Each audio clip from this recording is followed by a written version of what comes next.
മന്നലാംകുന്നിലെ വെള്ളക്കെട്ട് നിർമ്മാർജ്ജനം എങ്ങും എത്തിയില്ല. ഞായറാഴ്ച രാത്രിയിലുണ്ടായ മഴയിൽ സർവീസ് റോഡിൽ വെള്ളം കയറി ഗതാഗതം നിലച്ചു. പ്രദേശത്തെ വീടുകളിലുള്ളവർക്ക് പുറത്തിറങ്ങാൻ കഴിയാത്ത അവസ്ഥയായി. പുന്നൂർകുളം ഗ്രാമപഞ്ചായത്തിലെ മന്നലാംകുന്ന് പ്രദേശത്ത് ദേശീയപാത നിർമ്മാണവുമായി ബന്ധപ്പെട്ടുണ്ടായ വെള്ളക്കെട്ട് പരിഹരിക്കുന്നതിനുവേണ്ടി രണ്ടാം തവണയും NK അക്ബർ MLAയുടെയും സബ് കളക്ടർ അഖിൽ വി മേനോന്റെയും നേതൃത്വത്തിൽ യോഗം ചേരുകയും പ്രശ്നബാധിത പ്രദേശം സന്ദർശിച്ച് സ്ഥിതിഗതികൾ വിലയിരുത്തുകയും ചെയ്തിരുന്നു. മന്നലാംകുന്നിലെ ചക്കോലയിൽ road, AKG road, Allameen road എന്നിവിടങ്ങളിൽ ദേശീയപാത നിർമ്മാണവുമായി ബന്ധപ്പെട്ടുണ്ടായ വെള്ളക്കെട്ട് മൂലം നിരവധി വീടുകൾ ദുരിതത്തിലായിരിക്കുകയാണ്.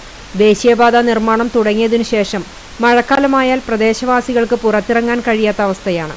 പലരുടെയും വീടുകളിലേക്ക് വെള്ളം കയറുന്ന അവസ്ഥയാണ്. എല്ലാ തവണയും സംഭവ സമയം അധികൃതർ എത്തി ഉടൻ ശരിയാക്കാം എന്ന് പറഞ്ഞു പോവുകയല്ലാതെ വെള്ളക്കെട്ട് നിർമ്മാർജ്ജനത്തിനുള്ള പ്രവൃത്തികളൊന്നും ചെയ്യാറില്ല.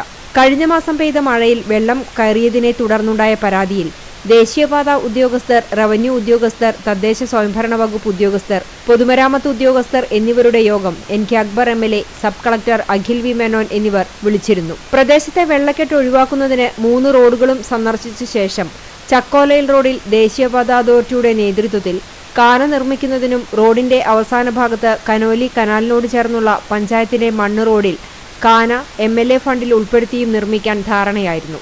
ജില്ലാ കളക്ടർ, പ്രോജക്ട് ഡയറക്ടർ എന്നിവരുമായി കൂടിയാലോചിച്ച് തീരുമാനമെടുക്കാൻ സബ് കളക്ടറെ ചുമതലപ്പെടുത്തുകയും ചെയ്തു. എന്നാൽ പിന്നീട് ഒരു പ്രവൃത്തികളും നടത്തിയില്ല. തുടർച്ചയായി 3 ദിവസം വലിയ മോട്ടോർ പമ്പ് സെറ്റ് വെച്ചാണ് വെള്ളം വറ്റിച്ചത്. തിങ്കളാഴ്ച പുലർച്ചെ മുതൽ മോട്ടോർ അടിച്ചു തുടങ്ങിയിട്ടുണ്ടെങ്കിലും പ്രദേശവാസികൾക്ക് പുറത്തിറങ്ങാനോ അവരുടെ വാഹനങ്ങൾ പുറത്തിറക്കുവാനോ കഴിയാത്ത അവസ്ഥയാണ്. ഇതുമൂലം കുട്ടികളെ സ്കൂളിലേക്ക് പറഞ്ഞുവിടാനും കഴിഞ്ഞിട്ടില്ല. ഇനി വെള്ളം വറ്റുന്നത് വരെ എന്ത് ചെയ്യും എന്ന ആശങ്കയിലാണ് പ്രദേശവാസികൾ.